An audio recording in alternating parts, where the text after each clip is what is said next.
Guys welcome back to channel. അങ്ങനെ നമുക്ക് ഇന്ന് ഹാൻഡ് ബോക്സ് ചെയ്യാം. നമ്മളിപ്പോൾ മേടിച്ചാണ് കേട്ടോ.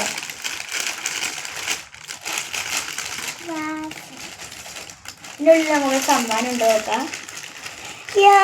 ഇതാണ് കേട്ടോ നമ്മുടെ സമ്മാനം. നമുക്ക് നോക്കാം.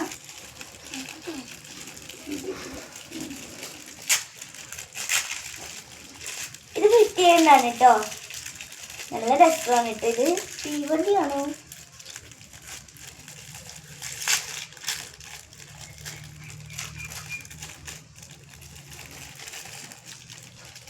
ഇനി ഇതൊക്കെ നമുക്കൊന്ന് ഫിറ്റ് ചെയ്യാൻ നോക്കാം.